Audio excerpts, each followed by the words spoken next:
Moving right along with today's episode, straight into another quarterback related story. J.J McCarthy had an interview this week on the Adam Schefter podcast, and of course, like many would anticipate, talked a lot about the draft and what it would mean for him to be one of the first quarterbacks taken potentially, with all the uncertainty around what the Commanders will do, what the Patriots are feeling. Are they going to trade out of the number 3? Are they going to stick there and pick a quarterback? A lot has been made of what could happen, and one of the first questions and topics covered were on the Vikings, to which Mike McCarthy said on potentially being drafted there if the Vikings trade up, or if he somehow falls to 11. If he fell and landed as the new quarterback for the Minnesota Vikings, he said it would mean the world, just because Coach O'Connell, he's a guy that I'd run through a brick wall for.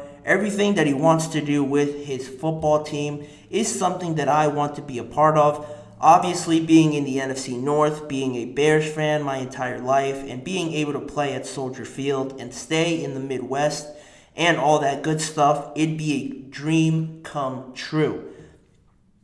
Very fond of the Minnesota Vikings, and especially Coach Kevin O'Connell, which relates back to the story I mentioned just about a few days ago with Kevin O'Connell and how he felt about their next quarterback that they would draft.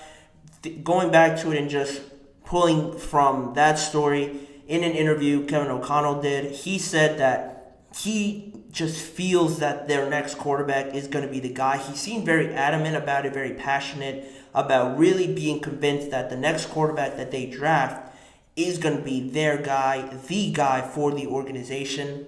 And he mentioned how in years past he sort of had to fend off all these potential opportunities to draft quarterbacks, but he decided to decline them because he didn't have that same feeling around those prospects that they could be the guy.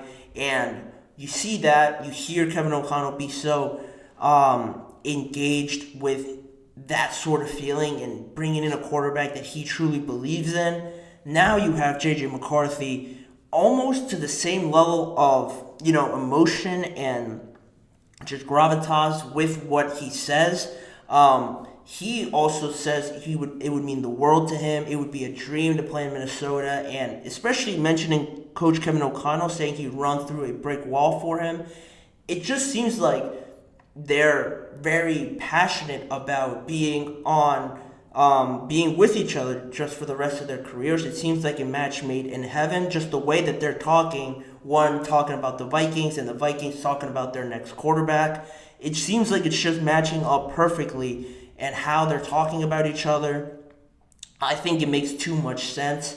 And I think this would be ideal for JJ to land here. He seems to think the world of it as well, saying it would be a dream come true to him to just stay close to where he is already. I think the Vikings, to be all honest, I think they are probably the best situation, and really the most similar situation that J.J. McCarthy had to in Michigan compared to all the other teams that could draft them. It's going to be a uphill battle for all these teams, almost mountains to climb with some of these teams if they draft J.J. McCarthy. But you look at the Vikings, and it's almost like not a mountain, but maybe a hill. Maybe a very tall, not as steep hill as some of these other teams, because they have Justin Jefferson for right now. They need to find an extension for him ASAP, but they have him, TJ Hawkinson, Jordan Addison. They brought in Aaron Jones. They have a lot of weapons, and it is something that JJ is already accustomed to at Michigan, being surrounded with all this talent, great coaching. It seems like just perfect for him to just continue what he's been doing, not trying to be the hero and not trying to do too much, just getting it out to his playmakers and doing the best that he can to just support them. It would make the most sense to me. But on his comments about the Vikings, he said, to be fair, that he said some nice things about other general managers, coaches, owners that he has met with. He said that the Giants' system, being similar to Michigan's, would be a big help for him. He talked about the New England Patriots and Robert Kraft, saying he was one of the coolest guys, smoothest guys he's ever met. And he also mentioned Sean Payton and the Denver Broncos, giving him great advice all through this draft process leading up to it. He had some nice things to say about a lot of these teams, but he didn't really go into too much depth like he did with the Vikings, so I'm keeping my eye out for that. It makes the most sense to me, and it would probably be the most perfect match in this draft if it were to happen. But there's also serious talks, just still with the Broncos of all teams, because Peyton Manning actually texted J.J. McCarthy to congratulate him recently and give him some advice. And he said that there was a mutual interest between JJ and Denver in an interview he did with Denver Sports 104.3. In that interview, he said, "I know Denver is very interested in him, and that the feeling is mutual there. Even so, with Zach Wilson being there, the interest is still strong. So it isn't too convincing, but it is, you have Peyton Manning talking about it, and he has his connections to the Broncos still. And with J.J. McCarthy obviously texting him, he might have some more information there. It is something just to keep an eye out for, and it is just something to pay attention to for sure. This and how Kevin O'Connell talked about him, I just still think is the biggest point to make here. If he's going to Minnesota, if they're going to use potentially 2 of their first-round draft picks to go out and get J.J. McCarthy, it would mean a lot, and it just all falls in line. If J.J. McCarthy is that quarterback that they believe that he is, and the way Kevin O'Connell has talked about it, they're certainly going to use 2 first-round picks to get their guy. He seemed very convinced by that.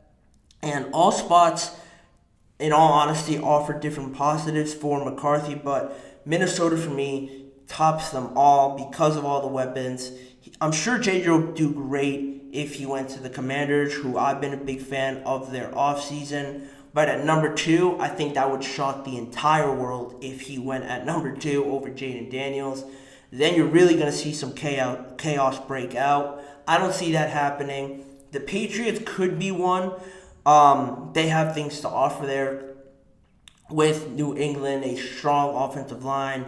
They're trying to run the ball, so they're not going to rely overly too much on JJ. They brought in some weapons as well on the offensive side, but again, it doesn't compare to what Minnesota has and how he views it as well, following the NFC North, being a Bears fan. I'm sure that's going to be awkward at first, but staying within that division is going to be great for him. And he went on as well on that podcast to talk about his draft experience, his process up until this point.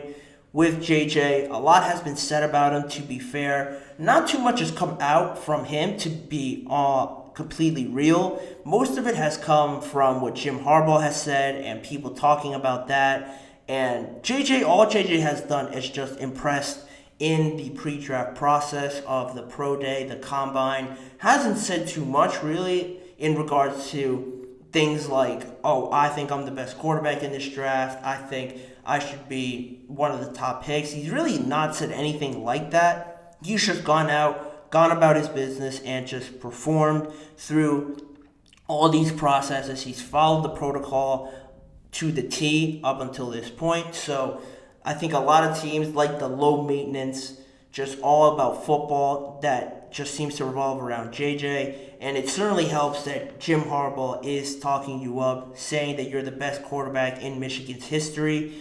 That all plays into it. I think the Vikings are very convinced by it. I'm convinced by it. I have him as my 3rd ranked quarterback, and it just seems like the perfect match again for JJ and the Vikings to make this move. But we'll see how it all pans out. We'll see what the Vikings will end up doing. And that is a perfect transition into my next segment, my big segment in the second half of the show. What are the Vikings going to do? Where's JJ going to fall? Find out where I have them ranked in my first and only official mock draft this offseason. That is coming up after the break. I'll tell you where JJ's going to go, where the Vikings are going to pick, and all things related to the first round of the draft. So don't go anywhere. Stay tuned to find out how I have the first round of the NFL draft falling right after this break.